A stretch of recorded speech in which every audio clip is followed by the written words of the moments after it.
Popcorn world.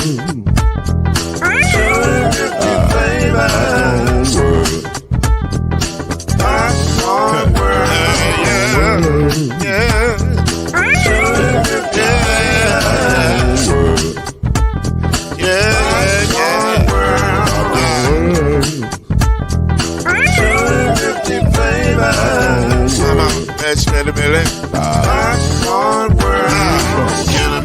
Now, yes, I can. So you can get this groove in the back of a can. You can make it rhyme and world and the holes in your hand. Popcorn world. 250 flavors gonna make you smile. 250 flavors gonna make you smile. 250 flavors gonna make you smile. That's that popcorn make you smile. Ah.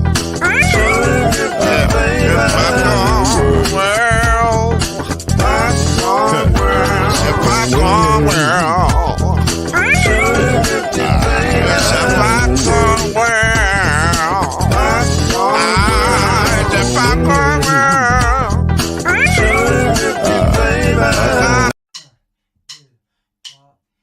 You're now listening to BLEAV in the ACC with Heisman Trophy winner and Florida State legend, Mr.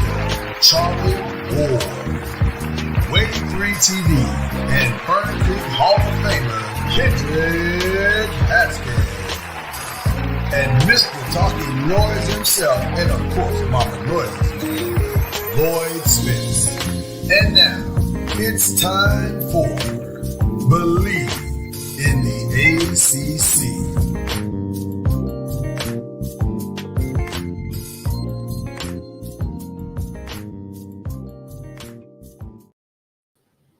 Man, it is time. It's that time a little early this week. It's a little earlier than normally, because normally it ain't this time. But now it's time. Now it's time. What's going on, brother? Hey, you just making things work. We're making it work. Listen, Podcast Chronicles, baby. That's what we're doing. Did we ever tell you about the time when we had to move in, do it 30 minutes earlier? That's the great Kendrick Haskins. I'm Lloyd Smith. Charlie Ward's en route. Because we don't normally do it this time. So everybody's adjusting. That's what we're doing right now. Yeah, here we are. Y'all are adjusting to watching it. Some of y'all gonna wake up and say, "Hey, they didn't already drop the episode." Wow, okay, yeah. No problem. I'll watch it. Whatever. So that's what happens, y'all. But listen, we're grateful to be here. Grateful to keep doing what we've been doing. Enjoying you guys. Man, let's jump right into it, man. What a week of football, and we will start right at the top. Or at least what we thought was the top. Because I'm gonna be honest with you, we all coming into this season, I don't think any of us were thinking that the Seminoles, Charlie's Seminoles, weren't going to be great and dominant and awesome. And we were all thinking, okay, they're coming off of an undefeated season, and they got a lot to prove, and they got a quarterback coming in that is more than capable. So this should be a great season. That's what we were thinking. Yeah. Wasn't an unreasonable thought at the time. At least it didn't seem that way. Nobody saw 0-3 coming. Listen, That's why we titled the show today "Panic and Prosperity." This is the panic side of the show. Yep. Nobody saw 0-3 coming, and you know, in watching, and first of all, I want to give, even though you didn't pick it, you should have stuck with your first mind. No, I know. And you should have drugged me with you because I was thinking the same thing. Because we all listen. We've seen Memphis. We've all seen Memphis these last few years. Memphis, hell, Coach Norville came from Memphis, so Memphis has been really solid the last 5-6 years. Yeah, and so it would not have been a stretch to pick Memphis in this game, but we were all thinking, there's no way that Florida State's going to start the season 0-3. It just doesn't feel possible. Well, it was it's reality there. yeah, right. It was clearly more possible than we all imagined. They went into the halftime 13-3, and let me just tell you, that score does not indicate how things just were not clicking. No, like Florida State looked completely inept in that game from the opening kick. From the opening kick, and that's weird because that's a home game, that's a must win, and there was no sense of. It didn't feel like there was a sense of desperation. It didn't feel like. It felt like we're messing up, but we'll figure it out. Yeah. And Memphis ain't that team that you can just figure it out. Like they're good enough to, if they get you down, they'll keep you down. Mm-hmm. So going into the third quarter, it's 20-6, and we all kept thinking, okay, well maybe Florida State's gonna figure it. But the offense never seemed to click. No. It was a lot going on, and I know everybody's going to point to DJ. I know everybody's going to point to DJ Uiagalelei. I know they are. They're going to say, "Oh man, he's just not it. He's not efficient. He can't do it." And he didn't help his case by going 16-30 for 201 yards and an interception. That didn't help. But I'm telling you, it's not just DJ. It's not just DJ. They got line problems on both sides of the ball. They have listen, when your offensive line and your running game only rush for 37 total yards, that ain't the quarterback's fault. You cannot point to the quarterback and say he's not doing his job. No, something is amiss, as they say. And we got the great Charlie Ward here. Charlie, hopefully you've had some time to put the tape. I'll probably still say tape in 2024, by the way, but we do. What are your thoughts, man? Like, what is the disconnect for this Florida State team? And good morning to you, Charlie. Good morning. How are you guys doing today? We're doing good, brother. Good, we good. Yeah. The crazy part about it is, I mean, as bad as they played, they still had a chance to win or at least tie the game. Right. Which means there's something there. Memphis played a really inspired game on both sides of the ball. Played well, considering. But the thing that's that's really glaring right now is they have some guys that are injured, that are veteran guys that could probably alleviate some of the issues that they're currently having. When you say some guys, you mean linemen? Yeah, offensive linemen. Like there you go. I just want to make sure everybody understands what you're saying. Yeah. Yeah, the two starting offensive tackles are out, injured. When they were there, they weren't really. It was the first game, but at least they'd had some time to improve. But what you're starting to see is a couple of things. One, they're playing a lot of young players. So when you're playing young players, you're going to have, miscommunication. You're going to have guys in the wrong spot. You're not going to have guys with the eyes in the right spot. You're going to have just a lot of things. That's one. And two, you have guys, especially from an offensive line standpoint, that's not connected. When you sit and watch, just their basic offense, their counter, you got guys not blocking the right guy. And then, they're showing up. Somebody show up, they block that guy. Well, that's not your responsibility. Right. And then what's really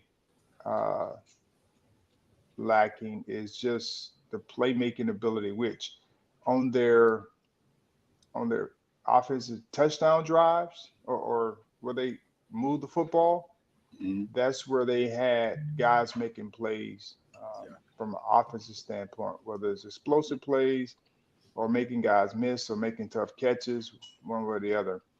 But the thing that really goes back to like the offense sputtering is we talk about DJ and what he does and what he can't do or whatever the case may be. When you're having offensive line issues,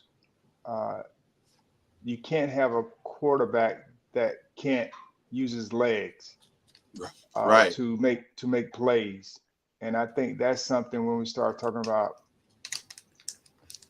the offensive piece, that goes really back to, how Jordan Travis really sometimes just made something out of nothing with his legs. He was able to make plays with his legs and it bailed the offense out, which that's what you need. You need a quarterback like that if that is the case.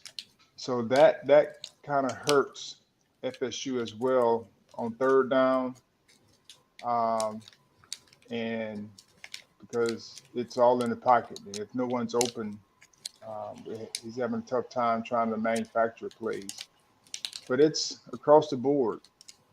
So, Charlie, before you go on from that statement, because I think there are two things that you were talking about that are massively important to this conversation. Number one, I 100% agree. There seems to be a depth issue in that the linemen are so young and inexperienced from the starting tackles that you mentioned to who's now replacing them.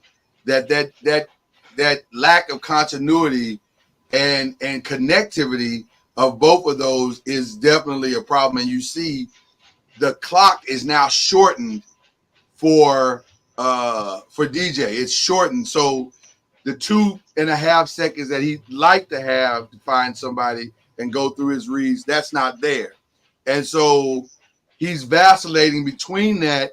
Do I go or do I stay here and try to make a play thing, which by the way is not just a DJ problem. It's a problem for 100% of the quarterbacks on earth. Like they're all trying to make that quick, decisive decision as to what to do and how long to stay in the pocket in that moment. And it's not, and I'll tell you this this is just a personal gripe of mine, Charlie. I get frustrated when I hear fans going off on quarterbacks saying he's got to stay in there and make that throw. Well, you stay in there and make that throw when a 300-pound dude is coming at you. Like that's not an easy. They speak as though that's an easy decision to make, and it's not. And so when you see the greats do it on the couch, right? It's magic from the couch. It's so easy to do. But the reality, if you've ever played the game, you realize that is not an easy decision to make. Though you may in some aspect be right, a quarterback does have to make that decision and that read quicker. And the higher the competition or the more intense the competition, the quicker the decision has to be made. So I'm absolving him of that part of it. I don't think that's where his disconnect is. I do think you're right, Charlie, that it's let's be clear. I don't know if the guys are there yet from a skill perspective. I think they're still working out, understanding routes and catching the ball Catching and the ball. catching the ball, just simply catching the ball and making those plays and bailing them out. But then there are some, I think when you're under duress, and you saw this a little bit to make a parallel in the Colorado game, when you're under duress week after week, I think you do start to get a little, that clock is weird in your head for a minute because you're anything that you've gone through and experienced more than once, you start to kind of get, I don't want to say traumatized, that's probably an aggressive word, but you do start to have that in the back of your mind. Like, I don't have that time. I got to do something. And so you can't plant your feet and throw the ball the way that you want. You can't make the reads as accurately as you want. And balls are sailing on you. So it's a weird, it's a very strange problem that I'm not sure everybody clearly understands is happening, but this is happening, and it's happening in real time right now. Yeah, I think the clock in his head is a little bit quicker than it actually is because he's been hit so much. But I mean, I'm saying, getting back to the skill players, I mean, somebody's got to make a play for DJ. I mean, you got to help each other out. Yeah, he's had some bad throws. Yes, he has, but they've had some terrible drops. They've probably had as many or more bad drops than they've had bad throws. Yeah. And so somebody's got to step up and make a play for this man. So how do you fix that, Charlie? Well, the jug machine. No, I mean, just this week they talking about drops in practice, but that seems to be, the thing. I just think they're going to have to find a way to kind of communicate, and then some of it is like the veteran guys that are back. Yeah. On defense, we're on third down. They're guys wide open. In the flat route, or guys are chasing guys as opposed to being, they're in the flats if they're supposed to have flat control. So it's just those small little details, like the center, who's been there for 6 years, Ari Smith. They're supposed to be sliding left. Well, he's holding the right gap, and the guard is, sliding to the left, and the defensive lineman goes through the A gap between the left guard and the center. Yeah. So there's a big hole and gap there, and it looks like the guard is, wrong, but it's the center. He's supposed to be holding one gap with one hand with his eyes in another gap to see if someone shows, and it's just that kind of stuff. Guard tipping where play is going, where he's going. Right. So it's just the small detail things that I'm sure they see clearly on film once they watch it. And I'm,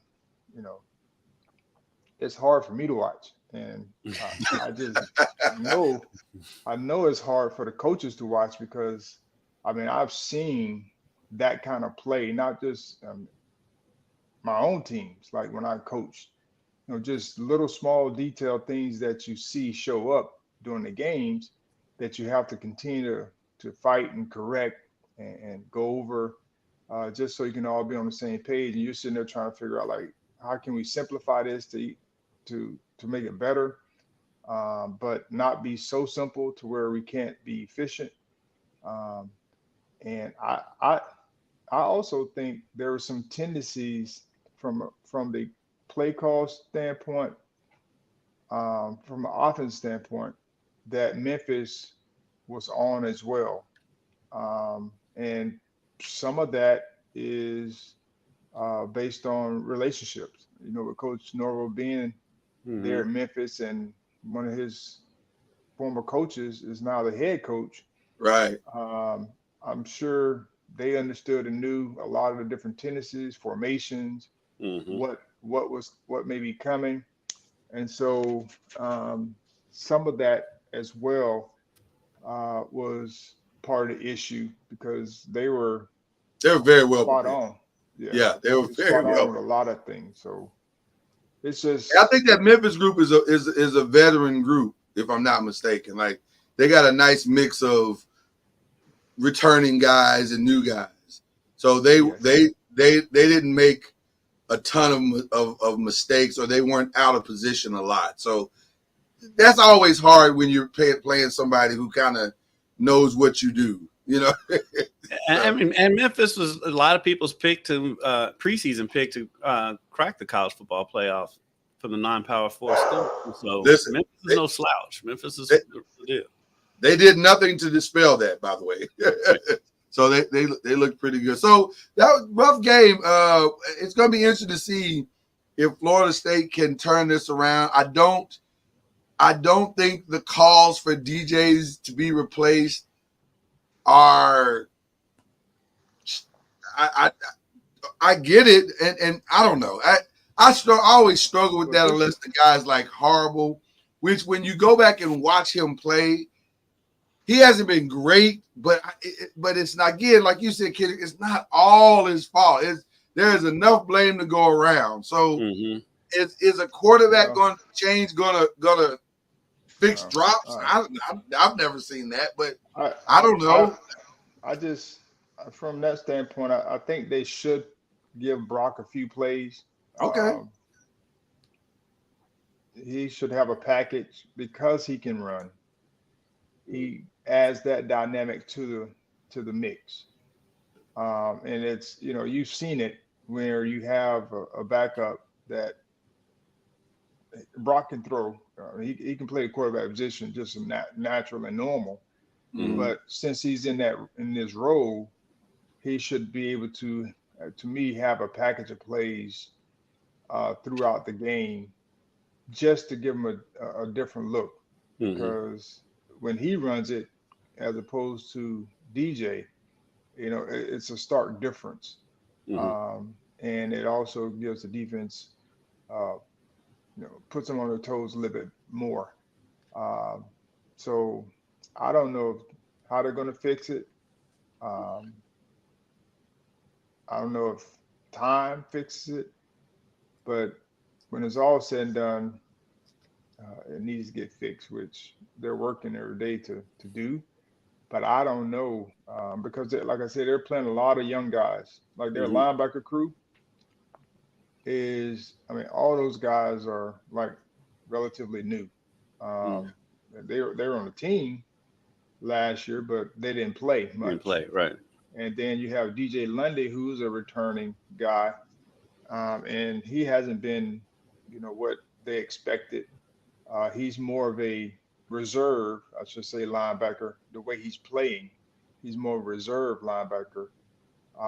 Cam Riley, who came from Auburn, he was just starting to find his way, and then he gets hurt.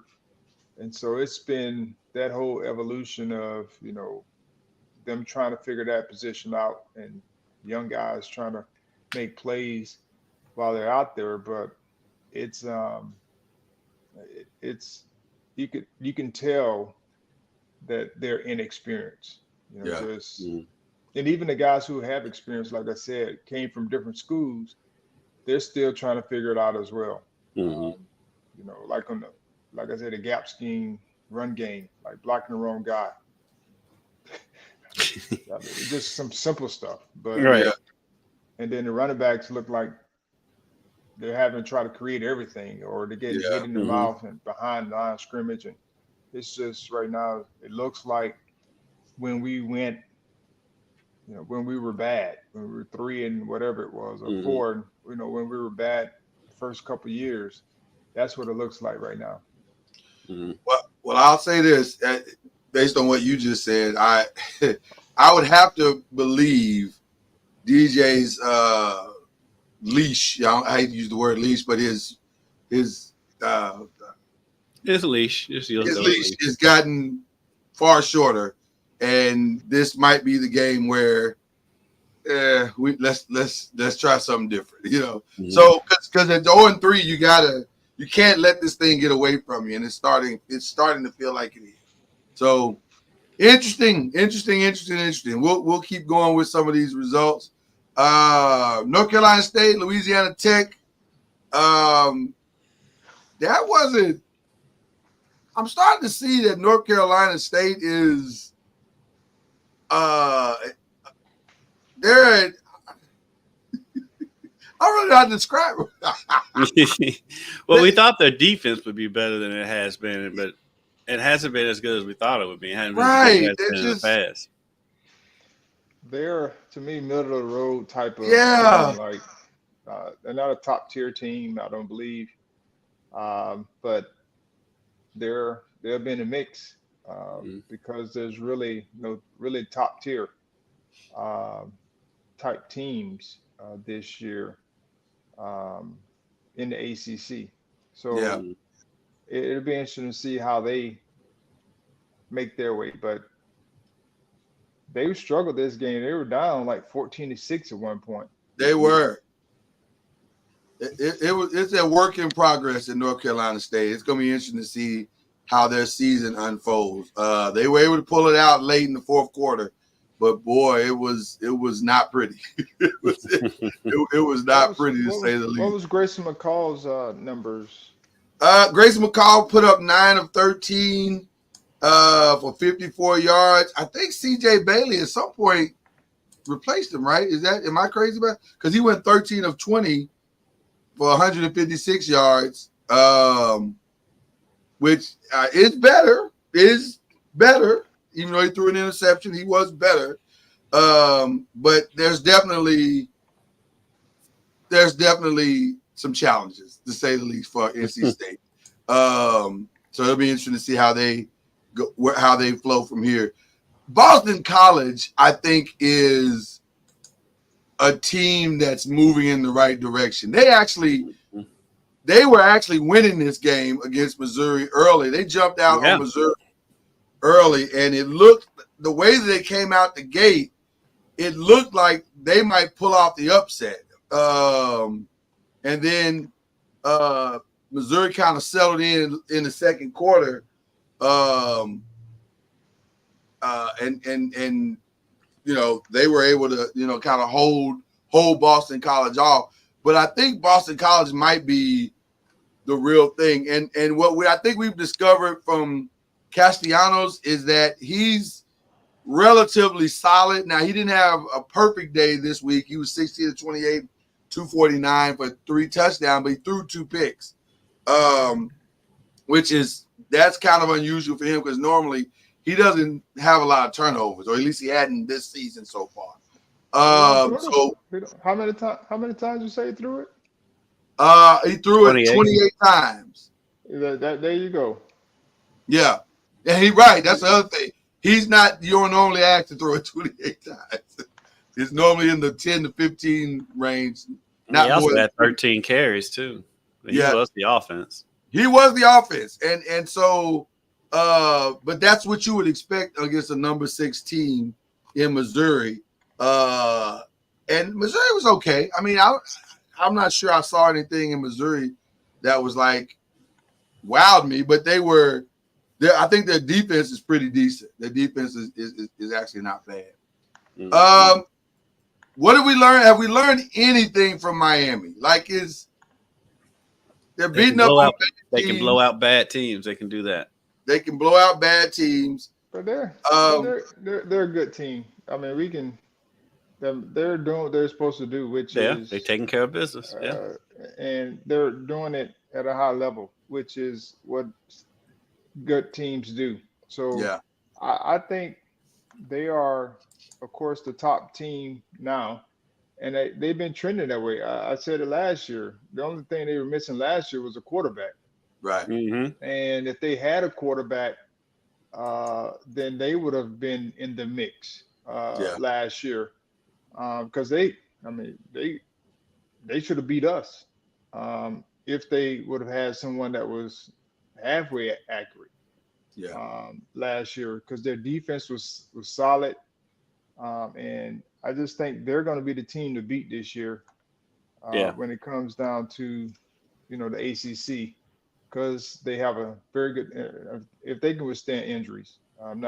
Cam Ward goes down or something like that, then they're back in the middle of the pack. Yeah. Right. But I do believe they have a really solid team that can, you know, probably win their first ACC championship. Well, speaking of Cam Ward, he has been ridiculous. His numbers have been video game-esque. 346 yards, 5 touchdowns, no picks. I'm not sure. Has he thrown a pick this season? I'm not sure he's thrown a pick this season, period. Like, I think he's just been really, really efficient and good in every possible way. He has 11 touchdowns and 1 pick. Yeah, that's 1 pick. Okay. And that may not even been his fault. It may have been somebody else's fault. But he's been really, really good. Georgia Tech is all Haynes King all the time. They go as he goes. And if he has an efficient day, then they will probably have a win. He was 17 to 22, 275 yards and 3 touchdowns. They did have a much better rushing day against VMI. They put up 190 total yards as a team and 4 touchdowns, but it is VMI, so I don't know how excited I want to be that. But again, it's all Haynes King at this point, I think. This turned out to be an outstanding game. Pitt and West Virginia, the backyard brawl. Rarely disappoints as a rivalry. If you are familiar, that was one of the best games in the country on Saturday. It really was. It really was. And they're definitely going back and forth. After 3 quarters, they were tied, and so it all came down to essentially who had the ball last, I guess. Mm-hmm. And Pitt was able to hold off West Virginia. Holstein, I like Holstein. I do. I like Holstein. He might be the best quarterback they've had in a long time. So where did he come from? That is a great question, Charlie. Or was he on the staff? I mean, on the because they kept bringing in transfers. Year after year. Right. And I was wondering if he's just sitting there developing. I'm looking at his career. It looks like he's their guy. First action. Yeah, he's their guy. This is his first action is this season. So yeah, it looks like he's their guy. So somebody did a great job with him because he is now the only, if this, you can say this is a negative if you want. The only thing is he is their offense right now. Like, he threw for 300 yards.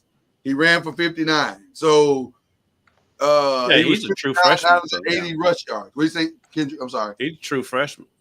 Yeah. So they have a future. They can start putting some pieces around him.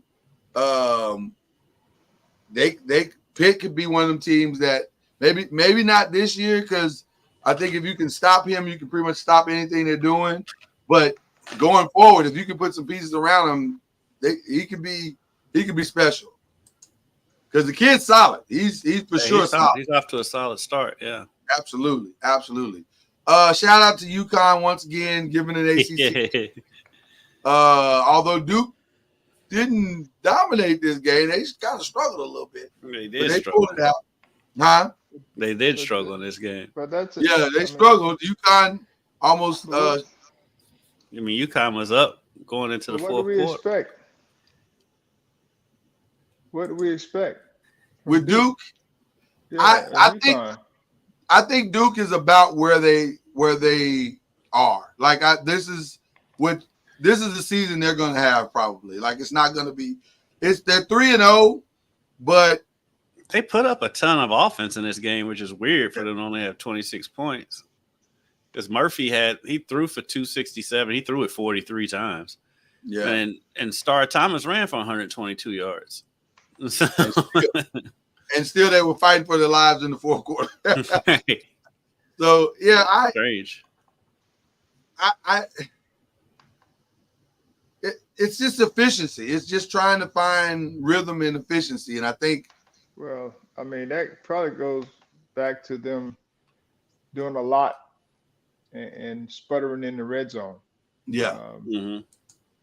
Quite a bit. If they had all those yards, being able to accumulate those yards, but in the red zone, you get there and you end up having to kick a field goal numerous times because you weren't efficient in the red zone. I guarantee that's what happened. Mm-hmm. North Carolina got a win against North Carolina Central. No surprises there. We're able to put up 45 points on that one.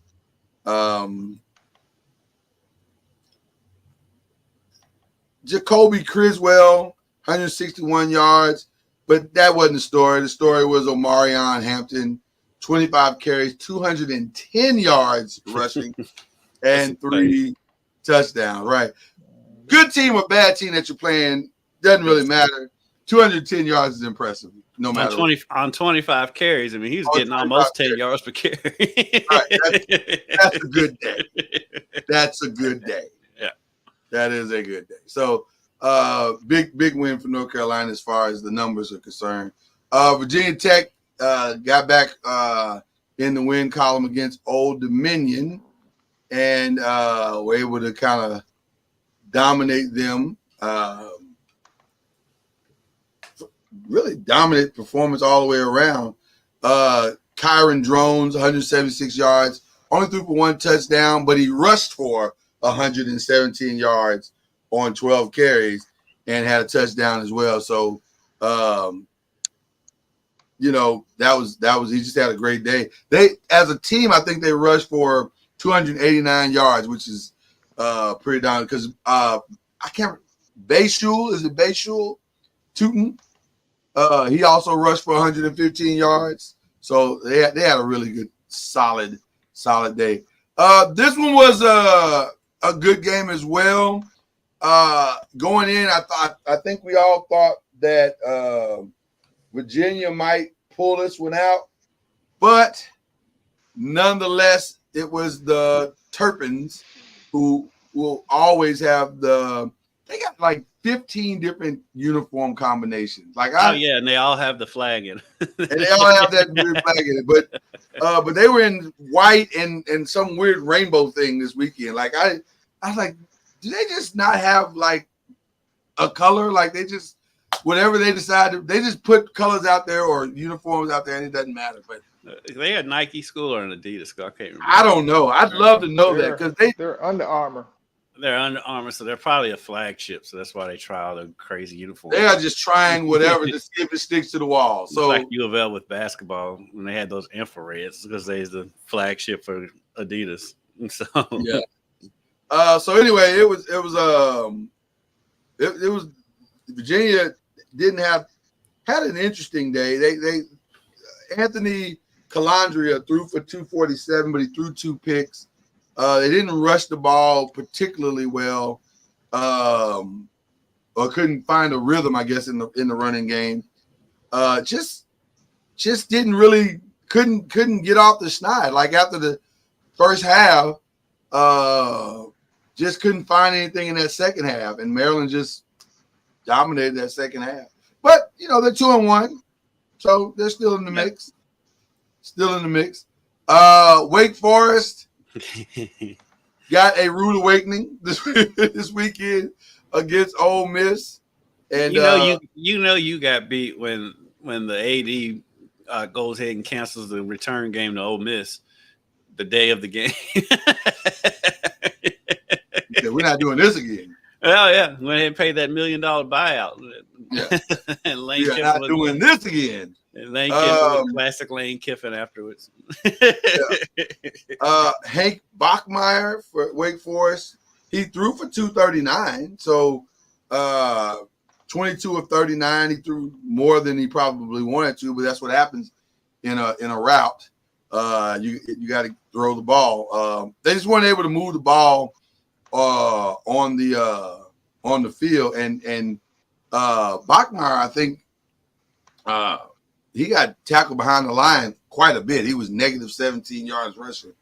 So just wasn't an efficient day. It's Ole Miss. Ole Miss is is one of the better teams in the country. I can't believe I'm staying up for California games. I never thought I'd be able to say that in my lifetime. But I am. And Cal's not bad. California's not bad. They're actually a really solid team. And Charlie, you said this last week. Their defense seems to be very, very efficient. They didn't give up a touchdown in this game until the fourth quarter. But they're pretty solid. I have a feeling anybody playing California this year is going to have to strap up and get ready because their defense is pretty nice. Yeah. And and they have the time on their side. They have the time on their side. Time is on our side. Yes, indeed. Okay. They're solid. We'll see. Yeah, we'll see. We'll see. For the state this weekend and see how it all plays out. But right now, I don't think that's a proven game for them. Right now, we still might have questions. We still might have some questions at the end of that game. Yeah. In our I Believe games, LSU and South Carolina. That was a great game. Yes. Really I was completely convinced that LSU was going to lose this game. It looked like LSU was going to lose this game. And then somehow at the end, they found a way. Literally at the end, they found a way to pull it out. But South Carolina played great. Yeah, 3 3/4 quarters. They played. The quarterback getting hurt, I think, kind of threw them for a loop. He got hurt in that Kentucky game too. So their backup has seen a lot of action this year for their first 3 games. The quarterbacks got knocked out. I think he may have got knocked out all 3 of their games so far. It's crazy. Yeah, he's having some challenges. They run him all the time. Yeah. In the other game, Notre Dame and Purdue. Purdue definitely not up to the task. Notre Dame had a great day. Charlie, are you declaring Riley Leonard as back? As Notre Dame fixed all of their problems? They put up 66 points, and he was a good portion of the reason why. So, I have to see them be a little bit more consistent, but it's a good start to what they did, what they showed the previous week. Yeah, nice confidence booster. So a little bit. Yeah, their defense, is good. Yeah, so they have a chance to win. Yeah, and then on our pro picks, this game was the Bills and the Dolphins, and the Bills pretty much dominated the game, but obviously that wasn't the story coming out of the game. The story was Tua Tagovailoa getting another concussion. And for those who are in the know, this is, I think, his 4th professional concussion, and then I think it's his 5th in as many years, if I'm not mistaken.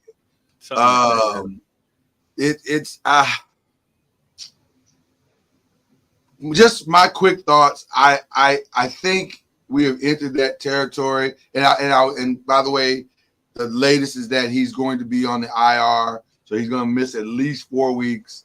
And he's meeting with neurologists to figure out what the next steps are. Now, currently, I don't know if I have not heard him say this, but there are reports that he is saying he wants to continue to play.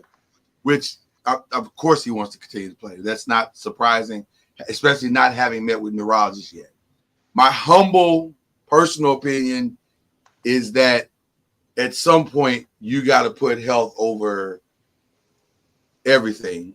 And I think the goal that you set out for yourself, you've accomplished that, and it might be time to take a hard look at the future. And I think I text you guys this. The best thing I heard coming out of Thursday night was Richard Sherman saying he needs to sit down with his wife and they need to have a real conversation. Because she's the one ultimately that's going to be the one taking care of him when all this is said and done. Not extended family members, not the team, not anybody else. They need to have a conversation about what the future looks like. And it needs to include what walking away looks like, in my humble opinion. But you guys, what are your thoughts? Yeah, I'm anxious to hear from Charlie on that one. Yeah, I mean, we've had these conversations offline, but it's tough, from a athletic standpoint, because it's something that you enjoy doing, you like doing.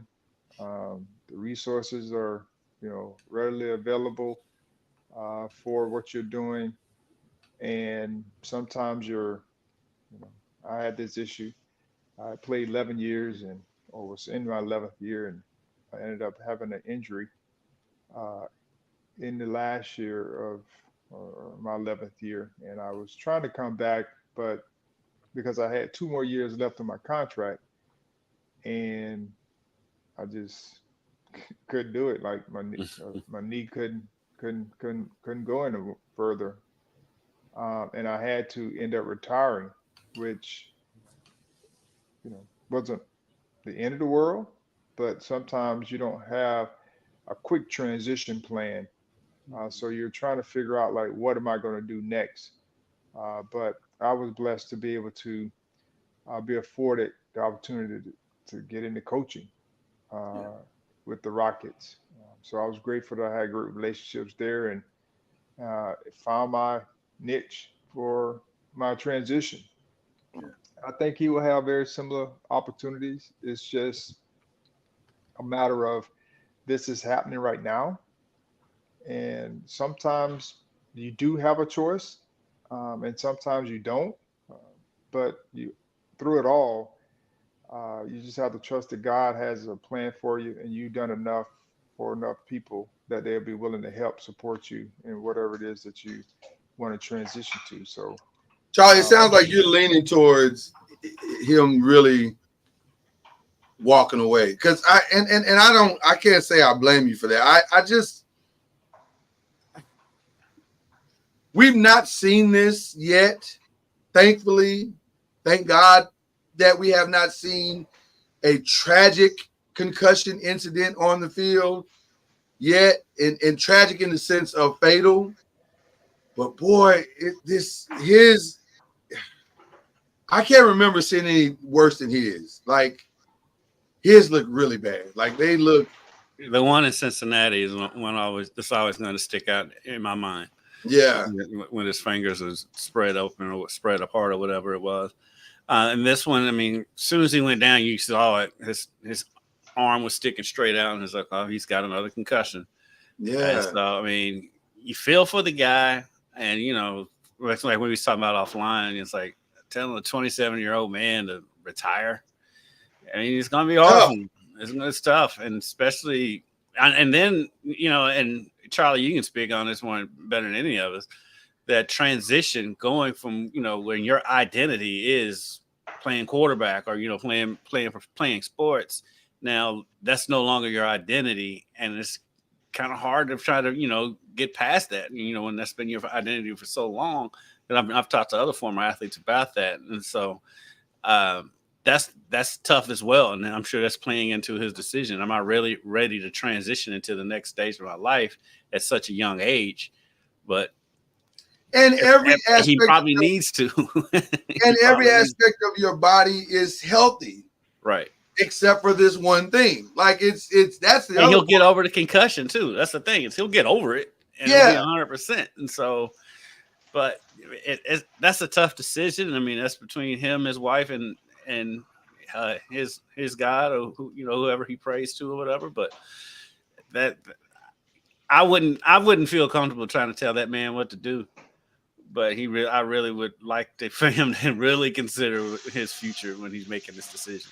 And I think that's all at this point anybody could ask. It's just man, think it, take it. And that's why I was really grateful for the Dolphins putting him on IR, because this is not a rush decision.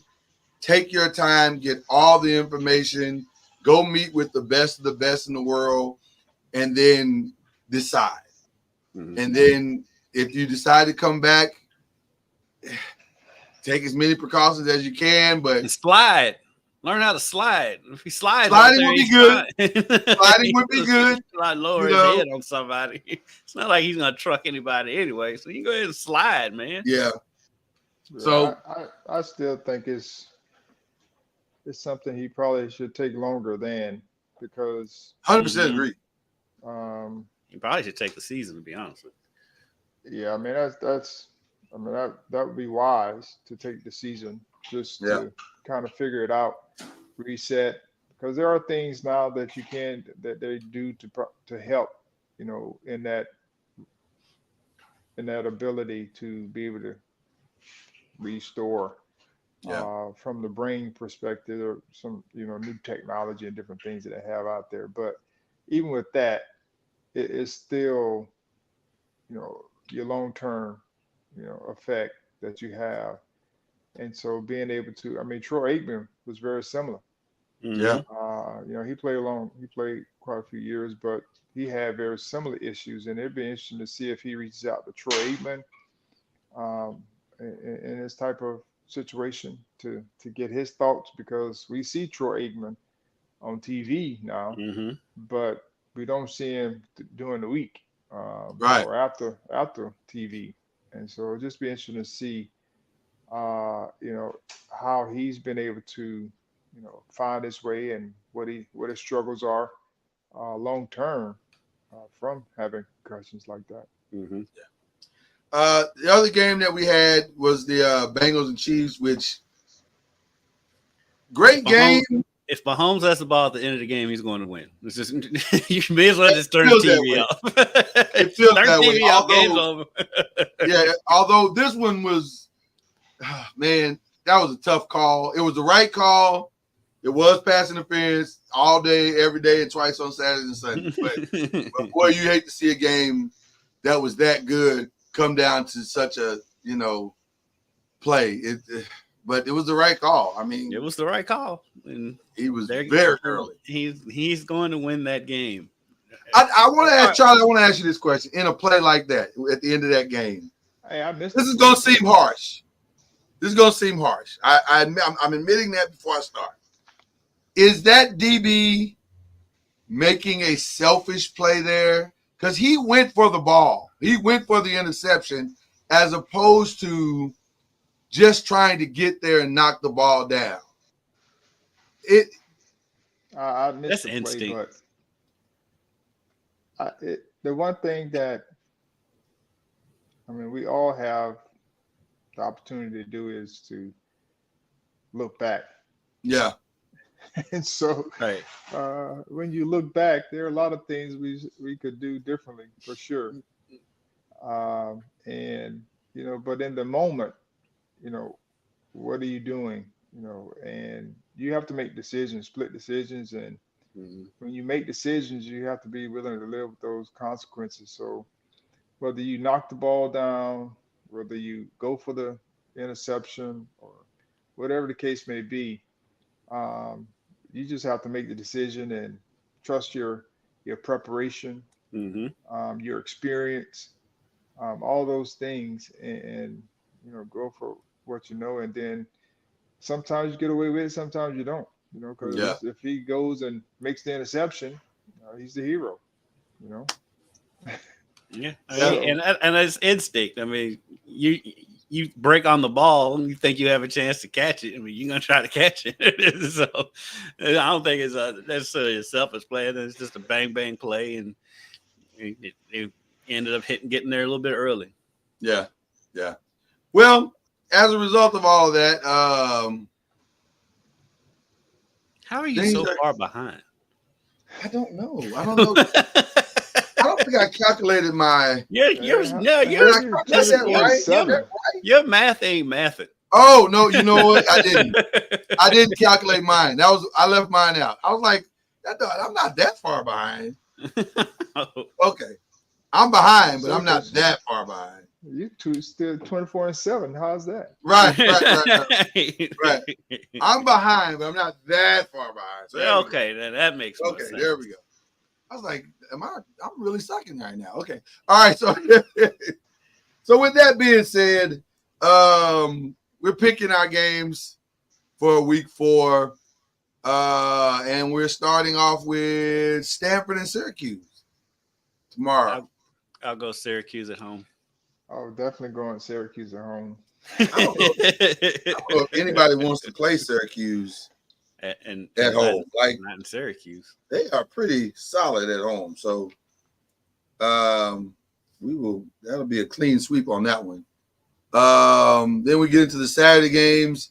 We got NC State at Clemson. I'll go Clemson. Yeah, I'll go Clemson. They seem to have found something offensively. So Yeah, Klubnik's playing better, and we'll see. I don't trust NC State's defense right now. So. I was going to say, this may, for me, it's more so what NC State has not found than it is what Clemson has found. And I think they'll do enough to kind of dominate this game. So UNC and James Madison, got to believe UNC is going to go ahead and take care of business there. Yes. Yeah, they'll win.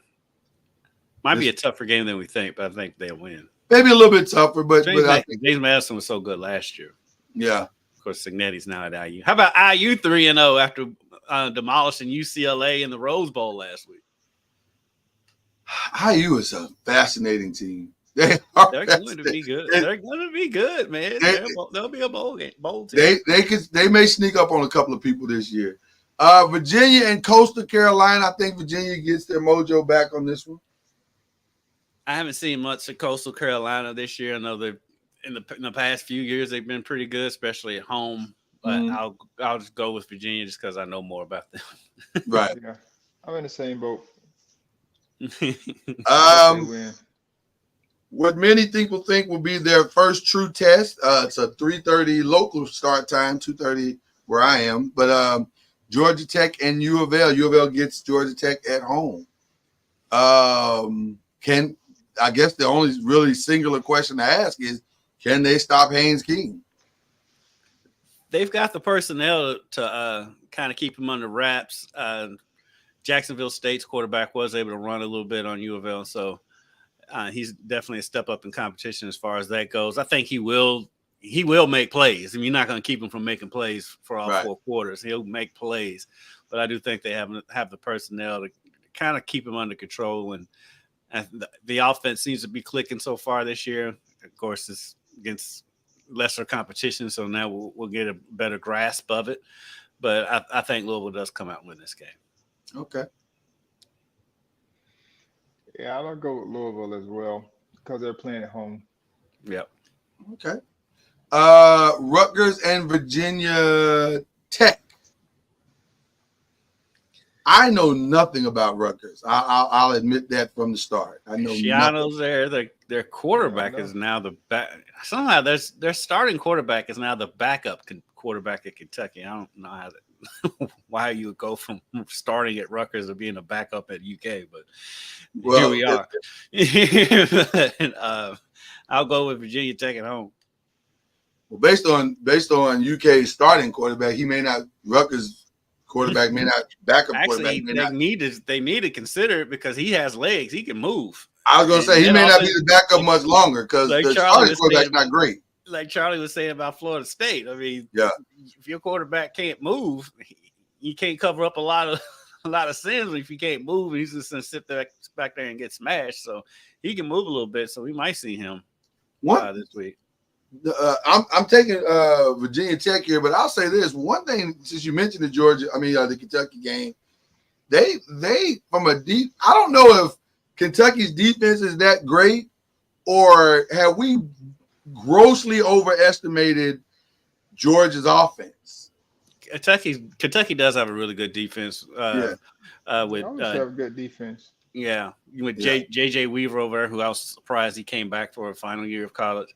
Him over there, and then the big man in the middle. Oh, what's his name? He's from Detroit. I know everything about him. Can't think of his name right off the top of my head, but he's an All-American too. And so they've got players on defense. And so I wasn't surprised if they was able to hang with Georgia defensively.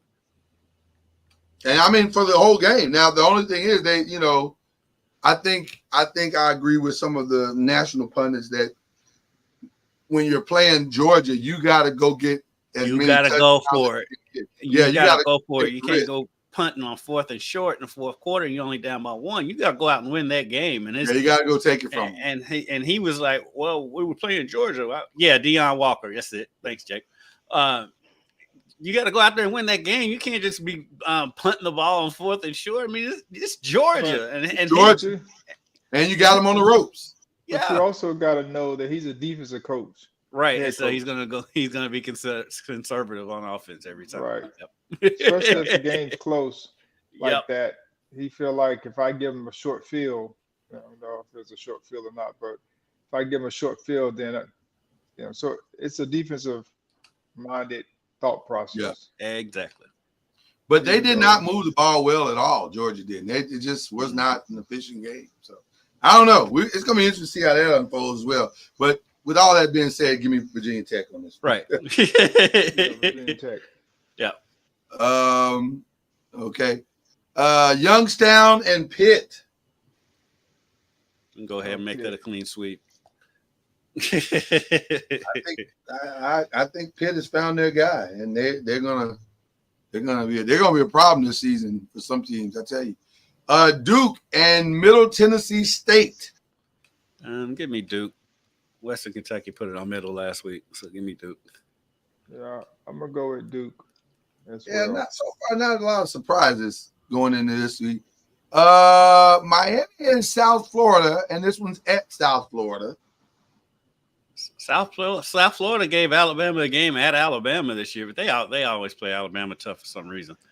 But I feel I'm going Miami. I'll still go Miami. Yeah. Going Miami, but I think this is going to be. It's going to be a tougher game than. Yeah, this could be a nice. Let's see where Miami really is type game. Mm-hmm. Michigan State and Boston College. I gotta go Boston College on this. Yeah, I mean I like the way Castellanos was playing, so yeah, I'm going Boston College. I'm not sure. Okay. I think I'm gonna go with Michigan State. All right. Oh, okay. Nice. I don't know much about them, but they've been playing solid this year. All right. This is our first true pick'em, I believe. TCU and SMU. Yeah. I don't know. TCU. And no advantages, even though this game is at SMU. There are no advantages because they're both Dallas / Fort Worth teams. So Charlie's going with his money. I have no problem. I think they have the better team as well. I mean, outside of that, even though I was at the game last week where they played UCF and they gave up the lead in the fourth quarter. I just don't know. I don't know if SMU has enough to win against TCU, I should say. Yeah, I'll go TCU too. My coworker is a TCU grad, so I'll go with them. Okay. I think this will be my separation game in that I'm gonna go SMU on this one. But I'm not going with any level of confidence.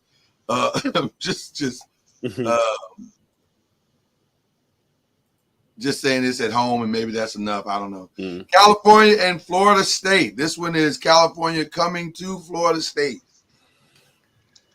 Well, I'm gonna go hoping that this will be different. So I'm gonna go with Cal.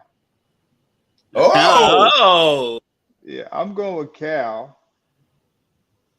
Hoping that Florida State wins. I see what you're doing. I see what you're doing there. Little psychological role reversal there.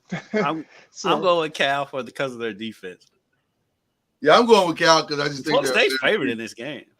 I think I'm going with Cal just because I think they're a better team right now, and I just think it's going to be tough. All right, well, real quick because I know we got to get out of here. Eagles, Saints, Ravens, Cowboys, Tennessee, Oklahoma, USC, Michigan. Kendrick, which way are you going on this one? I'll go with USC over Michigan. USC over Michigan is his, I believe, pick of the week. Charlie. The other one? Eagles, Saints, Ravens, Cowboys, Tennessee, Oklahoma, or you can go with Kendrick, USC, Michigan. You don't have to. I'm gonna go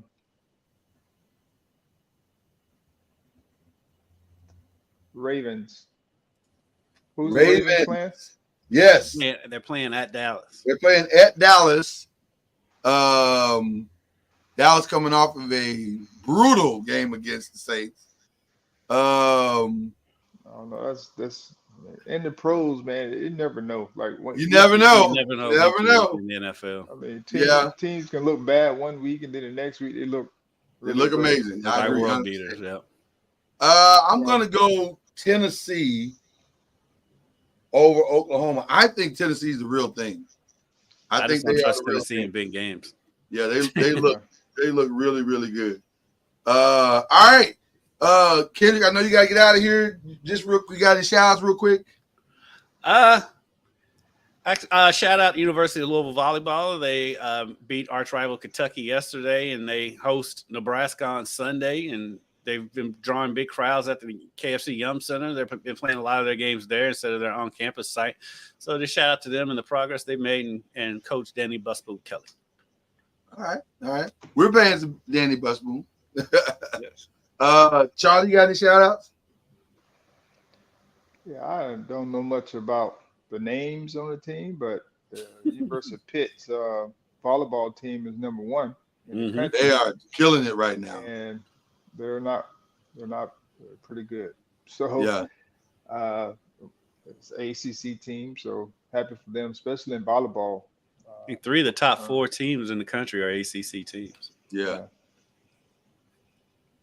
And then mine is both a personal and collective shout out to the great Adrian Wojnarowski, who has decided to go be the GM of St. Bonaventure. I think that's where he graduated from. It's where he graduated. He's an alum, but he is leaving Woj Bombs alone. We have gotten our last Woj Bomb, and now it's over. I would imagine Shams Charania is headed to ESPN, but we'll see if they will make that right here soon. But no more Woj Bombs. It's all over. So there you go. But we wish him all the best in his journey. So, ladies and gentlemen, that's it. We've had a fun time as always. I hope you have as well. We will be back to do it all over again next week on BLEAV in the ACC. You've been listening to BLEAV in the ACC with Charlie Ward, Lloyd Spence, and Kendrick Haskins. Please like, follow, subscribe, and share from the Noisemakers page on Facebook and on YouTube. And you can also listen to us on Spotify, Apple Music, iTunes, and wherever podcasts can be heard. And join us